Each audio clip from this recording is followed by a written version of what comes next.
Bom dia, boa tarde, boa noite. Começando mais um episódio do Impacto na Encruzilhada, episódio número 170. A crise de identidade dos negócios de impacto.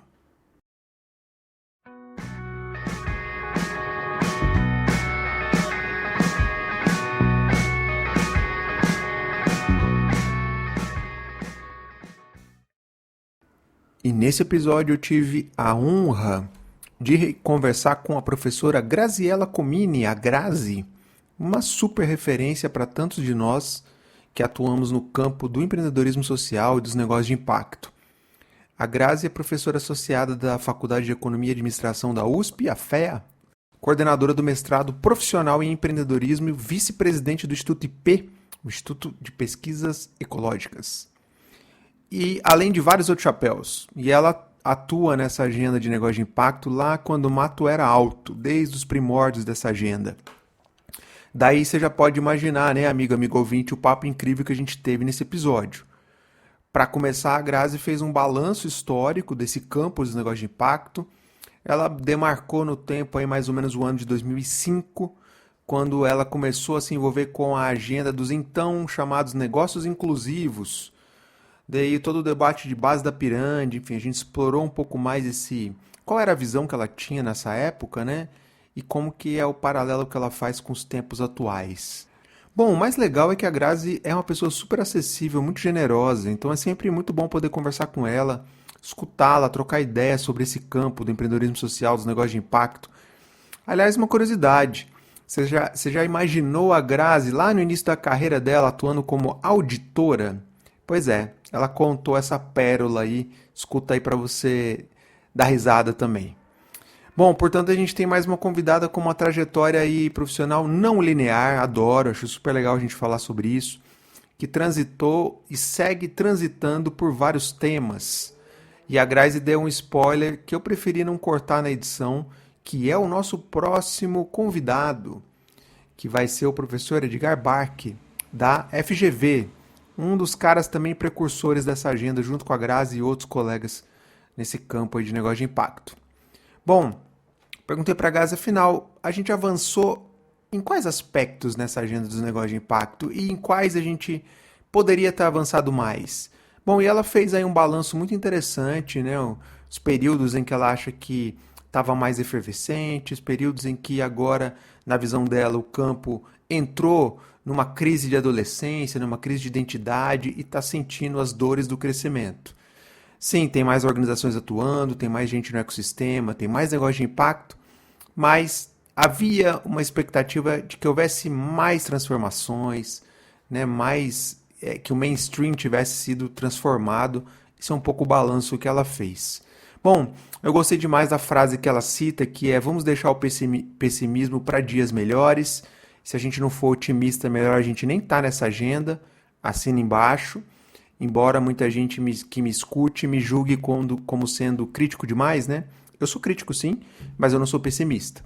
Sigo um entusiasta da agenda, sigo contribuindo com ela a partir de reflexões menos óbvias e mais críticas. Então, seguimos nesse barco. Bom, a Grazi fez ainda uma análise sobre a relação entre negócio de impacto e o campo da sociedade civil. Achei muito interessante, é um tema que a gente discute pouco no setor, né, na visão dela, com a qual eu concordo. Né, os muros estão ficando mais baixos, essas fronteiras mais borradas. Né, vamos ver como é que vai ser isso mais para frente, não é mesmo? É isso. E se você gosta do conteúdo que a gente produz aqui, considere se tornar um apoiador do podcast. Junte-se a outras pessoas iluminadas que mantêm esse trabalho de pé. E como tem uma galera fera aqui, viu? Passa lá no Apoia-se, link na descrição e veja como contribuir. E eu agradeço demais essa turma que eu chamo de pessoas iluminadas. Vocês são iluminados mesmo. Bom, e para fechar, e para a gente ir para o episódio, eu queria com alegria dividir aqui o link na descrição do pré-lançamento do meu novo livro, o sexto livro, O que não te contaram sobre impacto social. Corre lá para adquirir o seu. Será tema de próximos episódios aqui, eu falo mais sobre isso depois, tá bom? Então agora é voltar aqui para o papo com a professora Grazi, incrível, agradecer demais a ela pela conversa, pela generosidade, pela aula, e em compartilhar aqui suas reflexões, enfim, sua trajetória, incrível. Então É isso, sem mais delongas, partiu pro papo.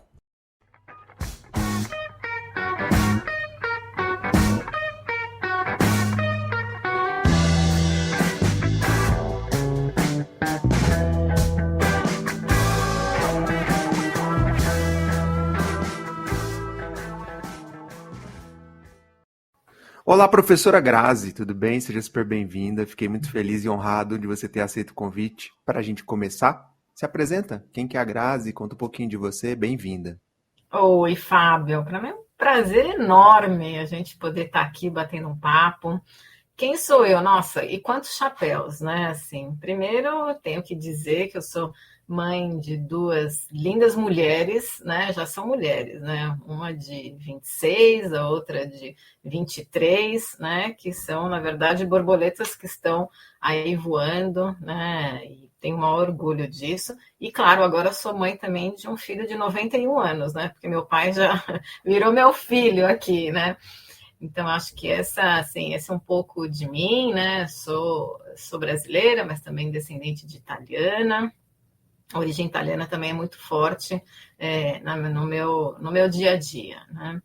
E em termos profissionais, né, sou economista, às vezes eu sempre brinco que sou economista por deformação, né, porque nunca atuei como economista, eu acabei sendo abduzida pela administração numa época assim muito peculiar, porque eu me formei no final da década de 80, sim, sou jurássica, né? Exatamente no período que a gente estava promulgando a nova Constituição, e essa Constituição marcou muito a minha trajetória, né? Porque a partir dela a gente vai rediscutir, né, todas as estruturas públicas, né, discutir, na verdade, a reforma do Estado, né, a formalização de organizações da sociedade civil, né, a parceria entre, né, governo, né, e sociedade civil, e isso realmente muda a minha trajetória, né, porque até então eu me formei como economista, mas eu atuava na parte financeira, em controladoria, fui auditora, né, de consultoria, de grandes auditorias, e a partir daí algo me chamava para eu poder, né, contribuir de alguma forma para um desenvolvimento sustentável. E era justamente nessa época, porque eu me formei em 89, então, em 90 começa, então, né, a criação, né, a estruturação das OCIPs, né, depois já entrei no mestrado, e aí, enfim, e fui, então, pensando, né, como que a gente pode profissionalizar as organizações da sociedade civil. Então, tudo isso foi, de alguma maneira, né, assim, me levando e me conduzindo para onde eu estou atualmente, né, que, enfim, foi seguindo a carreira acadêmica, né, com mestrado, doutorado, depois dei 8 anos aula na Fundação Getúlio Vargas, depois, quando abri o concurso na USP, eu volto para a USP, que é onde eu fiz a minha graduação e também o meu mestrado e doutorado, e sempre com essa temática, né, de desenvolvimento, né, e desenvolvimento amplo sentido, né, o desenvolvimento de pessoas, tanto é que eu sou professora associada na temática de gestão de pessoas, mas também de empreendedorismo social e negócios de impacto. Então, para a gente ser sintética, que chapéu eu ocupo, né, atualmente? Eu sou coordenadora do mestrado profissional em empreendedorismo, né, da Faculdade de Economia, Administração e Atuária da USP, né, sou professora associada, coordeno também um núcleo de extensão em empreendedorismo social, sou vice-presidente, né, de uma ONG ambientalista, que é o IP, o Instituto de Pesquisas Ecológicas, e também eu coordeno projetos na Fundação Instituto de Administração, um núcleo específico sobre projetos. Então, na verdade, a gente é quase, né, uma profissional circense com malabares, né? Então, a gente vai aí colocando um monte de bolinhas, assim, e talvez porque diz muito de mim, né, que sou muito curiosa, assim, não tem, enquanto eu via muitos colegas meus na área acadêmica, muito especialista, né, muito profundo num determinado tema, eu sempre fui aquela que gosta de ter mais uma visão sistêmica, né, de poder abarcanhar vários temas. Então, sempre eu fui junto com a professora Rosa Maria Fischer, que, de fato, ela foi a que me conduziu nessa trajetória acadêmica, socióloga, então a questão social sempre foi muito forte, mas também tinha uma vontade de aprender e de me envolver com a questão ambiental, então, assim, acabo indo atrás, né, de estar próximo de diferentes pessoas para que me complemente, então, me considero muito híbrida, né, porque já na minha trajetória sempre também atuei como consultora na área de gestão de pessoas, muito no mundo privado, né? Minha trajetória inicial foi, de fato, em auditoria, na área financeira, consultora, né? E, ao mesmo tempo, também entendendo muito a lógica de organizações da sociedade civil, de negócio de impacto. Então, eu gosto aonde tem o buchicho, Fábio, assim, aonde o pessoal está lá, né, assim, procurando resolver alguns problemas socioambientais, me convide que eu vou estar junto. Poxa, que legal, adorei. Quem diria, você é auditor em grades, olha, mas isso é conversa para outro podcast. Fábio, eu era obcecada por débito e crédito. Pode alguém que ama débito e crédito, assim, quem diria? Assim, isso foi no primeiro semestre da faculdade, na disciplina de contabilidade gerencial, uma professora mudou a minha vida. Então é loucos para tudo, e isso mostra definitivamente que a gente tem muitas trajetórias de carreira.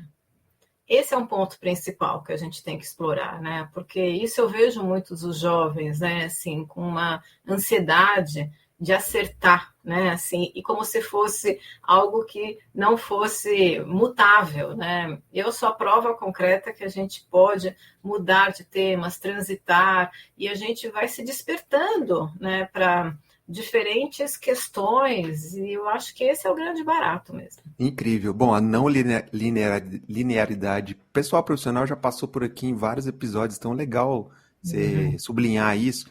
Graça, você falou assim, ó, eu sou mais generalista, mas você é referência no campo de negócio de impacto, né? É um tema que você está há bastante tempo, é um tema novo em Constituição. Minha pergunta para você é, qual a visão que você tinha lá atrás, quando era tudo mato, e a visão que você tem hoje? O que mudou de melhor, de pior, de lá para cá? É bem interessante isso, né? E eu sempre, enfim, né? Você comentou que, enfim, você vem convidando, tendo vários convidados, e um deles vai ser, né, o Barque, né? E o Barque certamente vai contar essa história que da primeira vez onde houve um lançamento de um livro, né, que ele coordenou, né, o primeiro sobre negócios de impacto. No lançamento ele brincava de que se a gente tivesse, todo mundo que falasse sobre negócios de impacto sumisse, né, era simplesmente como um acidente de ônibus que algumas pessoas somem. E que hoje em dia, ele já diz que, olha, que se some é como se fosse um acidente de avião, assim, que realmente vai ter muito mais, porque vai dar um estrondo maior, né? E eu acho que esse é, para mim, o principal transformação, né? Da gente ver que as pessoas já internalizaram, né? Assim, enfim, internalizaram talvez não essa nomenclatura, mas a importância de você conduzir as organizações para que elas agreguem valor socioambiental, né? E isso vão sendo incorporados algumas terminologias, né? E vão surgindo novos formatos organizacionais. Então, tem gente que vai partir para falar sobre inovações, né? Inovações para a sociedade, como que a gente pode contribuir para o problema da sociedade, sejam grandes empresas pressionadas pelo ISD, sejam organizações da sociedade civil que busquem atividades de geração de renda, mas não importa muito o caminho, mas o ponto central é todo mundo é responsável para pensar em soluções para a sociedade, né? Ninguém pode apontar o dedo e dizer, isso não tem a ver comigo, isso é problema do Fábio. Não, ele é um problema do coletivo. Então, nesse aspecto, eu acho que eu fico contente, porque eu vou dialogando com pessoas dentro da academia que no passado, falava, nossa, é aquela lá, né, que gostava de abraçar árvore, que gostava lá, né, dos pobrezinhos, né, das pessoas mais vulneráveis, não, e hoje já dialogam comigo de uma outra maneira, porque sabem que talvez a gente possa trabalhar junto e pensar em alternativas conjuntas, né? Então, no início, só para a gente poder, eu acho que isso é interessante, né, remeter um pouco na história de como eu fui entrando nessa temática, e claro que isso começa desde a década de 90, mas eu vou pontuar mais especificamente para negócios de impacto. Foi muito interessante porque em 2000, né, a gente estava fazendo parte eu faço parte de uma rede ibero-americana chamada SECN, que é Social Enterprise Knowledge Network, e são conjunto de professores ibero-americanos, né, muito mais forte na América Latina, que estruturam casos, né, assim, de ensino que poderiam ser disponibilizados em Harvard, né, porque começa com um professor de Harvard que achava que os MBAs estavam muito voltados só para casos americanos, europeus e casos que não abordavam a temática social. E a gente fazia ciclos de pesquisa, né? E um dos ciclos, esse que é dos anos de 2010, na verdade, assim, né? Não, menos, 2005, na verdade, era sobre negócios inclusivos. E por que a gente iniciou essa discussão de negócios inclusivos? Justamente, né, porque o Prahalá, que infelizmente não está mais conosco, né, ele escreve um livro com Stuart Hart para poder posicionar aquilo que ele considerava o futuro das organizações, né, e que deveriam mirar, né, a base da pirâmide, né, e assim, então tem o texto, né, mais famoso deles, a base da pirâmide. Mas o que nos incomodava em termos de pesquisadores da América Latina é que alguns exemplos, né, que eram pontuados no livro do Prahalá, a gente não considerava que eram casos que deveriam ser inspiradores, né? Assim, eu não quero mencionar nomes, porque, enfim, aqui eu acho que de alguma maneira não vem ao caso, mas eram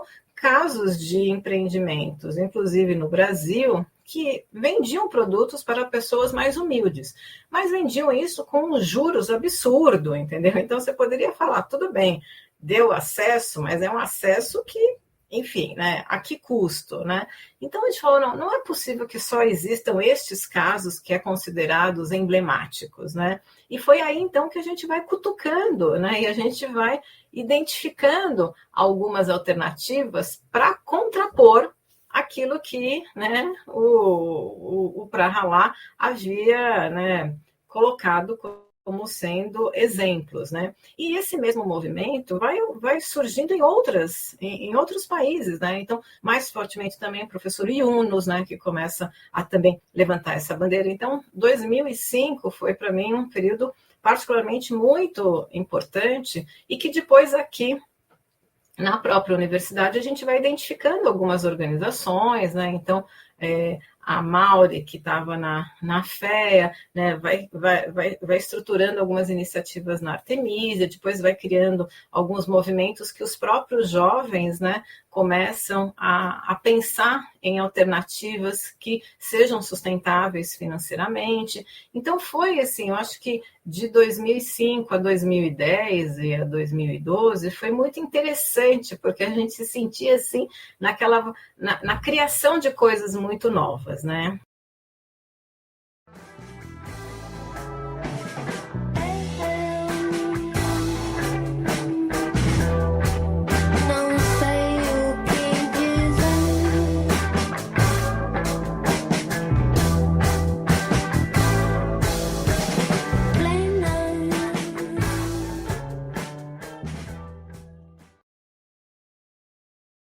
De lá para cá, né, eu acho que enquanto a gente viu um bebê nascendo, aqui eu acho que a gente está talvez numa crise da adolescência, né? Assim, crise da adolescência porque tem alguns, né, que a gente enfim, né, como todo jovem, né, a gente é muito, sempre, como você falou, a gente talvez tenha que ser um pouco otimista, né, mas eu acho que a gente também tem crises de identidade, né, e tem dores de crescimento, né.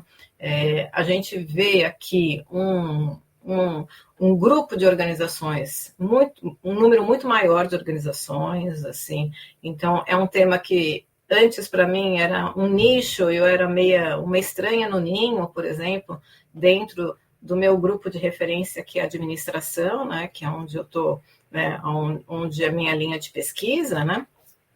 Agora já não, entendeu? Agora eu já vejo que eu tenho muito mais outros colegas com quem eu posso interagir. Mas a minha expectativa lá de 2005, e aí talvez quase 20 anos, né, era de ter um número muito mais amplo de organizações mais sólidas. Claro, a gente vê os vários, né, a base de dados, sejam aquelas da própria parte social e sejam outras que não se reconhecem com essa nomenclatura, né? Então, assim, claro, você vê um número maior e tem casos super interessantes, mas eu acho que ainda a gente teria que transformar, a transformação do mainstream ainda ela não foi efetivada nesse aspecto, entendeu? Porque, na verdade, é quase como se a gente apostasse em algo diferente e que esse diferente fosse tão incrível e que todo mundo ficasse como estas daqui maiores. E não é bem isso. Claro que a gente vê esse incrível, continua, multiplicou o número, mas a gente vê ainda aqueles de uma forma muito tradicional, né? Repensando sua cadeia de valor, tal, mas eu acho que tem algo na essência do funcionamento, do propósito, que ainda não está introjetado na cultura dessas organizações, né? Então, eu acho que ainda tem um caminho pela frente, né? Que não me desanima, muito pelo contrário, eu acho que eu tenho aí ainda muita coisa para ser feita, mas eu acho que eu era mais sonhadora no sentido de ver uma transformação maior das estruturas. Pô, que bacana a sua análise, seu relato. Obrigado por compartilhar, viu, Grazi? E dentro dessa crise de identidade, né, dessa adolescência que você citou, acho que tem um dos pontos que eu queria te ouvir sobre isso, é que tem incomodado gente que está no setor, uma crise da questão da narrativa, ou seja, só pode se falar da agenda com um aspecto positivo e tal, e que falta certos espaços de mais debates críticos, análises e leituras, um pouco como essa que você pintou aqui. Como é que você encara isso? Assim, claro que eu sempre tenho a frase de um conhecido, né, que comentava que vamos deixar o pessimismo para dias melhores, né, assim, então, eu acho que quem está no campo socioambiental, né, tanto quanto quem está na educação, se não for otimista, não dá para estar, porque é tantas dificuldades, assim, o problema é tão maior que se você não acreditar que vai dar certo, você vai se mobilizando, né? E aí desanima mesmo, né? Então, acho que esse é um ponto importante. Eu acho que o otimismo, eu acho que ele é um traço das pessoas que estão, mas ele não pode nos cegar a ponto da gente não rever, né, alguns tipos de organizações, das suas prioridades, dos seus objetivos, do reconhecimento de uma diversidade.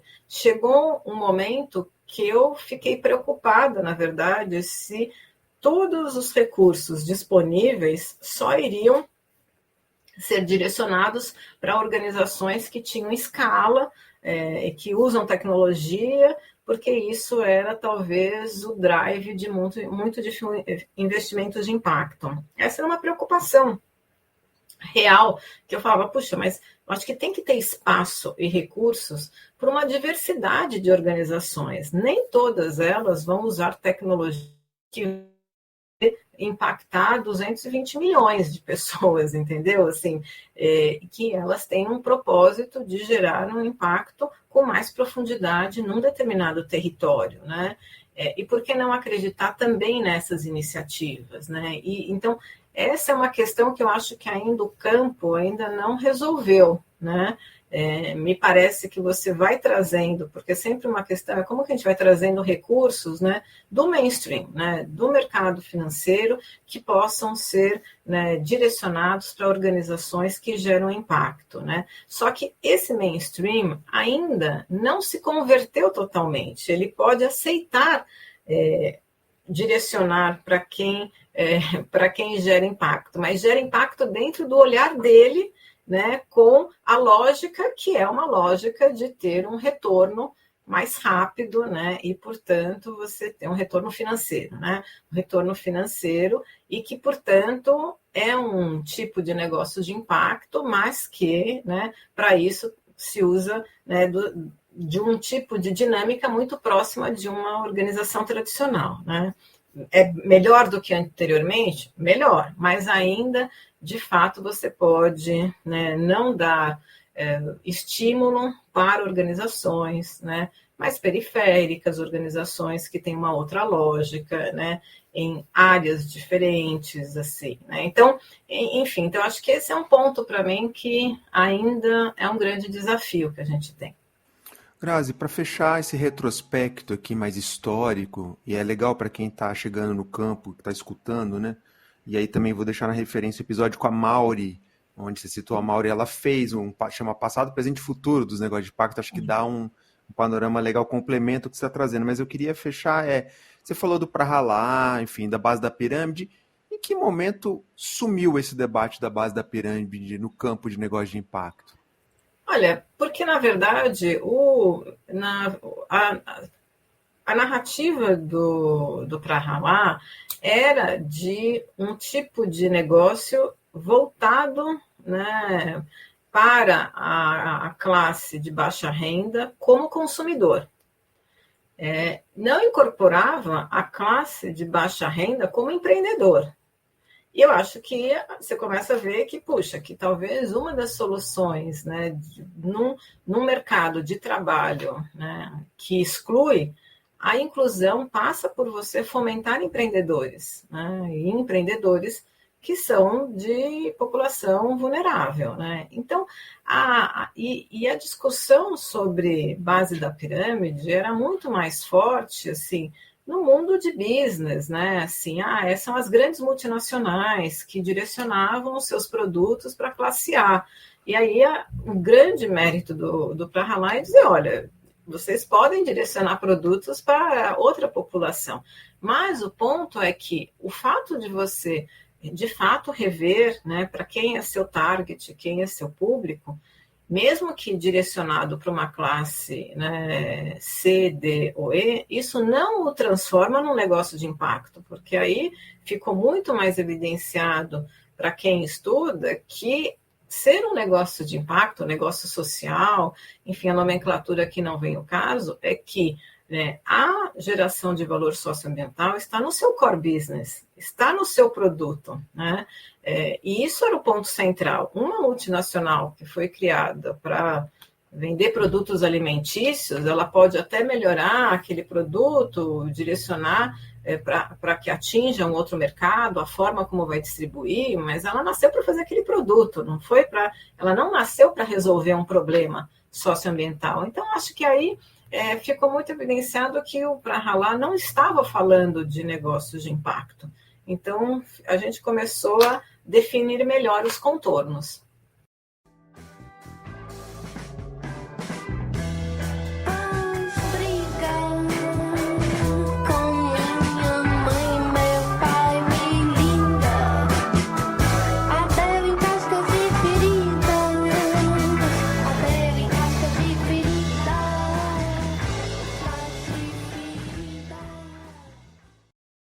E Grazi, tem momentos da tua fala que você falou, me identifico com o campo socioambiental e momentos com o campo de negócio de impacto. Afinal, um campo está contido dentro do outro, são campos paralelos, como é que se avalia?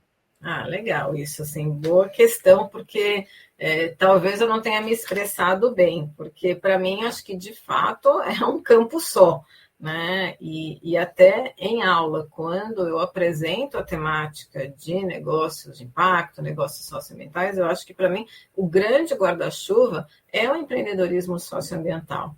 e que existe, assim, eu identifico um negócio de impacto como um cluster, né? Como um grupo, né? E lá você também, um outro grupo, são organizações da sociedade civil, entendeu? Assim, aqui, para mim, é um grupo porque a lógica é uma lógica de mercado, onde eu vendo um produto e serviço que gera valor socioambiental. Quando eu estou falando numa ONG, numa organização da sociedade civil, ela pode até ter atividade de geração de renda, mas a lógica de obtenção de recursos ela é outra.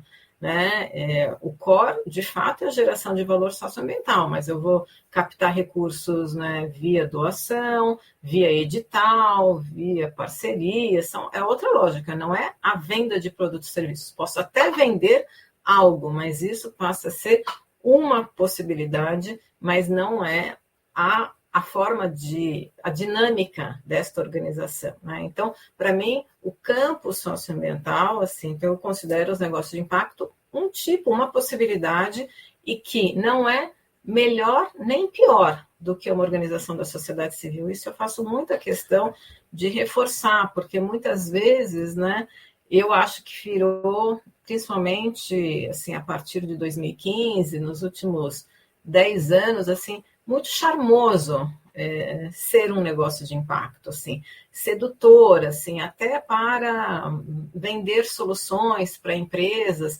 para fundações, bem ou mal, porque você não criava uma dependência, porque eu sou um negócio, né? E eu acho que isso é uma verdade, né? Então você já tem no seu mindset a questão da sustentabilidade financeira, mas isso não significa que organizações da sociedade civil que têm uma outra dinâmica não tenham uma contribuição que pode ser até muito maior em termos de geração de valor socioambiental, né? Então não existe assim aqui uma comparação no que é melhor ou pior, se eu fosse uma empresa ou se fosse um instituto, uma fundação, né? Assim, eu acho que você dialogar com um negócio tem um valor e dialogar com uma organização da sociedade civil também tem valor. Então, aqui, a ideia é que são formatos diferentes, com dinâmicas diferentes, e que os une é a vontade ou a intencionalidade de gerar valor socioambiental, de contribuir para resolver uma problemática socioambiental. Grazi, você acha que nesse amplo campo da sociedade civil, campo socioambiental amplo, ainda tem uma parte das OSCs mais ativistas, vamos dizer assim, entre aspas, que ainda tem um certo pé atrás com a agenda de negócio de impacto? Eu acho que sim. Mas são aquelas assim que talvez sejam as que não é com o negócio de impacto, mas com o sistema capitalista, com tudo que ainda está muito numa lógica, né, de business, assim, e achar que muitas vezes alguns negócios, né, de fato não reconheçam ou não incorporem, né, conhecimentos tradicionais, participação da sociedade civil, entendeu? Então, eu sinto que tem, mas eu acho que está mais apaziguado. Eu acho que quando a gente teve, em épocas de discussão de economia solidária, né, com Paul Singer, eu acho que os muros estavam mais elevados, no sentido, olha, isso é economia solidária, isso daqui é uma economia de mercado que a gente não acredita, e que, por sinal, é aquela que está sendo responsável por toda a problemática. A gente acredita numa outra forma de interação, né, com outros princípios e valores. Eu acho que hoje a gente começa a incorporar, assim, dialogar mais, assim, organizações que são tipicamente de economia solidária, também são reconhecidas como empreendimentos sociais e que podem aí, e que dialogam também com empresas, vendem, né, para empresas, e antes eu acho que eram mundos muito distantes. Interessante essa análise, interessante a conferir as cenas dos próximos capítulos, né? Se os muros vão abaixar e vão borrar mais as fronteiras ou se a gente vai ter algum outro acomodar de abóbora. Você arrisca algum palpite ou não, Grazi? Eu sinto que, por exemplo, assim, só para dar exemplo, quando você tem o Rede Origens, né, onde faz conexões, né, de empreendimentos, né, comunitários, né, sejam de povos originários, e coloca em contato com grandes corporações, né, na venda de matérias-primas. Assim, eu acho que isso é um mundo onde no passado era muito difícil, porque você nem conseguia fazer com que aquelas organizações dialogassem com essas empresas, né? Então eu acho que assim, está tendo, eu acho que é um mundo, acho que hoje a complexidade da problemática que a gente vive exige colaboração. E isso é algo visível também dentro das grandes corporações, que antes elas nem achavam que eram responsáveis pelos problemas. Hoje elas já se sentem responsáveis, né? E vão buscando soluções e sabem que elas não são detentoras do pensar essas soluções. Então, acho que eu vejo como oportunidades de aproximação mesmo. Que bacana. Grazi, bom, voltando aos seus chapéus, né? Um dos chapéus, acho que boa parte das pessoas que está escutando te reconhece é como FEA USP, né? Que é um crachá de peso, né? Minha pergunta é, qual que é o papel da FEA USP nesse campo, nessa discussão que a gente está trazendo? É mais fruto da abnegação da Grazi, da Rosa Fischer, assim, das outras professoras, ou tem uma agenda institucionalizada mesmo? Olha, eu acho que ainda ela não é uma agenda institucional no sentido de falar sobre negócios de impacto, sobre ou inovação socioambiental. Acho que ainda é uma agenda que não é só minha e da Rosa. Então a gente conseguiu angariar, né, outras pessoas e outras pessoas foram angariadas não por nós, mas enfim, foram também sendo, né, aí, né, picadas por este vírus. Então a gente tem mais pessoas falando disso de diferentes maneiras, né? Seja porque de alguma maneira discutiu o que é economia circular, seja porque, enfim, né, queria discutir inovações sustentáveis, seja porque estava discutindo bioeconomia, assim, então acho que, sim, cada um, de alguma maneira, assim, foi surgindo no campo e a gente começa a se reconhecer como um grupo mais amplo, né? Mas eu acho que ainda é insuficiente, né? Eu acho que a USP, ela oferece muitas soluções, assim, né? Tanto é que a gente tem feito um trabalho de como que a gente vai, né, ajudar empreendedores cientistas, né, que criam soluções, né, na área da saúde, na área da educação, né, enfim, em tantas áreas tão necessárias na área da habitação, como que a gente pode fazer com que essas soluções cheguem ao mercado, né? Então, como a gente forma empreendedores cientistas, né, que visam resolver problemas da sociedade. E isso a USP, eu acho que ela tem como uma fortaleza, né? Eu acho que a gente tem aí excelentes pesquisadores, né, que buscam soluções, que desenham soluções e elas e o que pauta é um pouco pensar nas problemáticas da sociedade, né? Então, eu acho que a USP ela não levanta a bandeira com essa nomenclatura, né, de empreendimentos sociais, mas ela levanta uma bandeira de inovação, né? E essa inovação não é para atender empresas, né? Assim, então, eu acho que isso é muito claro. Faz muito pouco tempo que a gente começa a dialogar melhor com o mercado, assim, com as empresas poderem, da gente facilitar parcerias com empresas. Antes era sempre muito complicado estabelecer convênios, né, assim, laboratórios, né? Hoje eu acho que já é mais fácil a gente ter essas parcerias. Então, eu vejo a USP como um grande player, né? Eu tenho muito orgulho de fazer parte da universidade desde 86. Então, para mim, assim, são quase 40 anos e eu vejo uma potência, né? Mas por ser tão grande, né? Tão grande, a gente... E só para dar um exemplo específico, né? A gente tem uma iniciativa com alunos de ensino médio, onde a gente leva o conceito de empreendedorismo social, de negócios de impacto, e os alunos da USP ajudam alunos de ETEC a estruturarem um negócio de impacto. E eles apresentam, né, numa banca, assim, então fica bem bacana, porque essa iniciativa chama Empreende Sim, né? Então é como a gente leva esse tema. Isso surge de duas entidades estudantis. Eu sempre fui a tutora e escalei essa iniciativa criando uma disciplina de inovação social na prática. Então, uma iniciativa super bacana há 5 anos. Coincidentemente, né, uma das pessoas que está fazendo esse semestre, né, é filha do pró-reitor de inovação.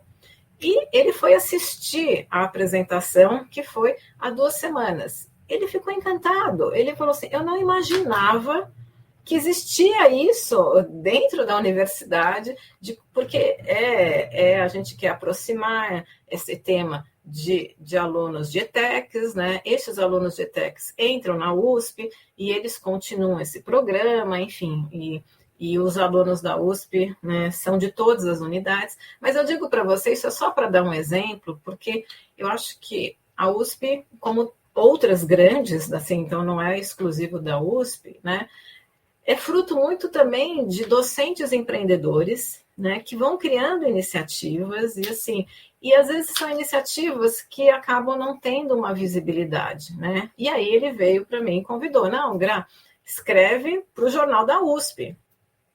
Aí, enfim, estou escrevendo essa história de 5 anos, assim. Então, eu acho que é muito isso, assim, né? E por isso que eu acho muito interessante um programa que está acontecendo, né, que é puxado pelo ICED, Coalizão pelo Impacto, onde traz essa temática mais institucionalizada dentro das universidades, né, um programa de universidades engajadas. Eu queria fazer parte de uma universidade onde também esse tema vem de cima, né? Aqui ainda vem de baixo, então é mais bottom-up do que top-down. Talvez seja a realidade de boa parte dos Sim, ambientes acadêmicos no Brasil, né? sim.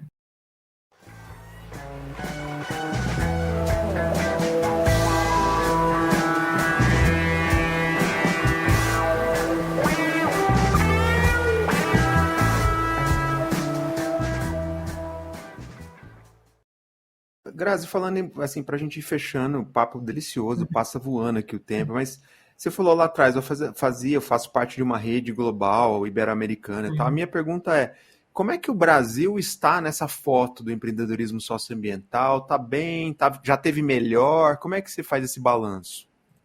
Tá muito bem. Assim, eu acho que quando a gente compara com outros países latino-americanos, assim, o Brasil é tão continental, né, que todas as iniciativas elas acabam sendo muito grandes, né, assim, então, e isso brilha os olhos, né, de qualquer pesquisador. Então, acho que de fato, ao você falar nesse contexto, né, de empreendedorismo socioambiental, falar que é do Brasil, as pessoas, nossa, assim, já vem como oportunidades, né? Só que eu acho que os latino-americanos são exemplos, tem excelentes exemplos, e eu acho que eles vendem melhor, sabe assim, porque eu acho que assim, me dá uma sensação que eu vejo dos meus colegas, eu acho tudo tão incrível, eles conseguem fazer daquilo, assim, algo tão grandioso que eu sempre acho que os nossos casos não são tão charmosos assim. Agora, eles conseguem ver os nossos casos extremamente relevantes, né? Então, a gente tem casos de tudo que é lado, seja negócios comunitários, né? Seja grandes corporações em parceria, seja negócios na área urbana, na área rural, negócios regenerativos. A gente tem caso para tudo que é gosto, né? Então é muito fácil da gente identificar algum tipo de exemplo, né? Então acho que a gente está muito bem mesmo. Assim, eu acho que o que a gente talvez não seja tão reconhecido numa iniciativa privada, enfim, embora a gente tenha excelentes exemplos, né, de empresas, né? No contexto de empreendimentos socioambientais, eu acho que o Brasil ele é uma referência e já era só de pensar em organizações da sociedade civil. Então, quando a gente pensa os principais referências, livros, a partir da década de 90, o mapeamento, ou mesmo, por exemplo, se a gente pega redes como a Choca, né, sempre há um grande número de fellows que eram aqui do Brasil, né? Então, todas essas redes que aglutinam exemplos de empreendedores sociais, o Brasil ele é um celeiro de bons exemplos. Até, inclusive, infelizmente, porque a gente não tem uma atuação tão efetiva né, de estruturas públicas, né? Então a gente acabou, né, tendo que criar soluções para vazios institucionais. Que seguimos nessa ainda, né? Até Exato. hoje. E só para pegar esse gancho, isso é um fato, a gente constata o vazio público em várias agendas, e elas servem de inspiração para vários negócios de impacto que vêm e, ao mesmo tempo, alimentam, voltando à narrativa, uma narrativa furada, eu imagino também que você concorde, que é de que os negócios de impacto vão resolver um buraco que o Estado não deu conta. Você ainda escuta essa conversa? Escuto, e o grande problema é que esses buracos só seriam resolvidos em parceria com organizações públicas. Só que é muito complicado você estabelecer essas parcerias. Então, quantos negócios, e você também é testemunha disso, a gente viu que negócios que foram desenhados, tendo como principal cliente, né, algum órgão público, não conseguiu, teve que fazer algo que, né, assim, enfim, estabelecer outra forma, né, de monetização, né? Então a gente tem aí algo bastante complicado que a gente vê, né? Se você pensar nos social bonds, assim, não vinga aqui no Brasil. A gente não tem casos de, assim, efetivos, né, para que a gente possa dizer. Então, eu acho que ainda esse, para mim, é um grande dilema, coisas que não acontecem em outros países, onde você já vê isso muito introjetado no setor público, né? Aqui não. Brasil, só para fechar esse panorama mais regional, global, você acha que o Brasil interage menos do que poderia com os nossos vizinhos latinos nessa Ah, agenda? eu não tenho dúvida, eu não tenho dúvida. Eu acho que aí é muito curioso que assim, né, que eu acho que a gente é um país assim muito simpático, comunicativo, aberto, alegre, sorridente, mas assim, na academia, assim, eu diria, eu vou falar na academia, que é da onde eu posso falar, né? Eu acho que tem uma arrogância por parte nossa, brasileiros. A gente acha que assim, nunca quando se você está dialogando com um colega argentino, boliviano, paraguaio, colombiano, peruano, a gente sempre acha que a situação dele é muito pequena para comparar. Existe uma barreira do idioma, né?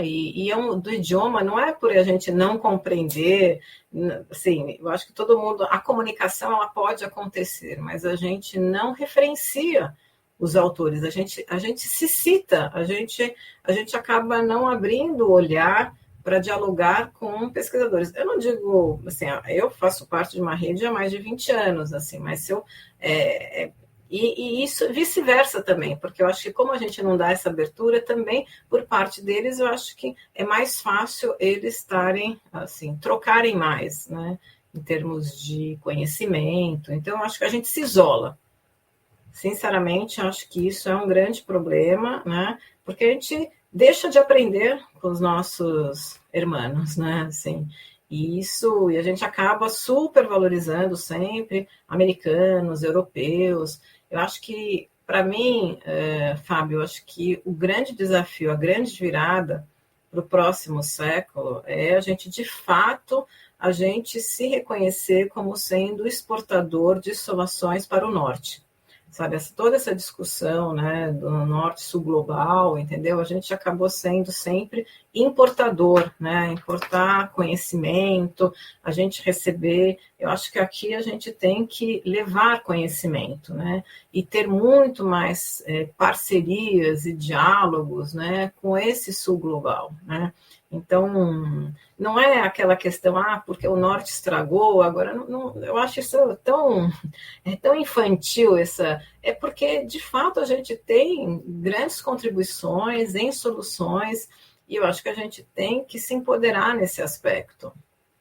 Eu acho que ainda o Brasil é muito, né, assim, tem uma certa síndrome, né, de patinho feio se comparado, né, quando a gente está falando na academia com pesquisadores de outros continentes, que sim, de fato, eles têm mais recursos, a gente, enfim, o que é a pesquisa, não quero entrar nesse mérito, mas eu acho que a gente tem que ter mais colaboração com pesquisadores que vivem problemáticas similares à nossa.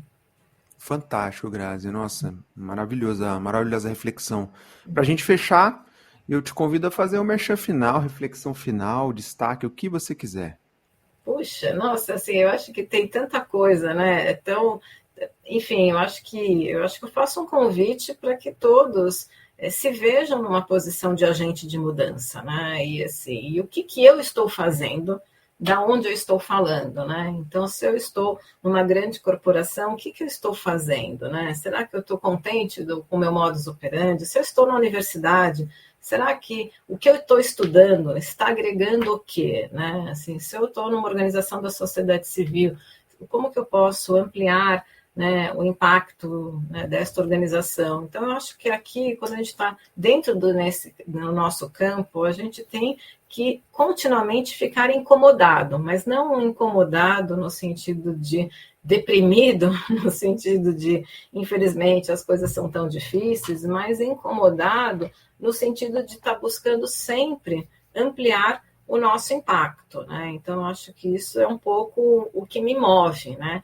E eu acho que a minha opção por estar na educação é porque a minha forma de ampliar é poder contagiar os meus alunos, né? Para que eles, né, sejam de fato essas borboletas que possam voar muito alto, né, e transformar as realidades, né? Então, eu fico muito contente quando eu vejo isso, quando a lógica de decisão das pessoas incorporam, né, a dimensão do impacto socioambiental, né? Então, assim, na hora que eu penso assim, em que organização, em que empresa eu quero ter uma trajetória, né? Assim, e eu coloco na mesa, assim, o quanto que essa organização tem essa preocupação. Então, se eu colocasse essa sementinha, e isso faz com que essas estruturas elas mudem, porque mesmo eu estando numa organização muito tradicional, essa pessoa ela vai ser um agente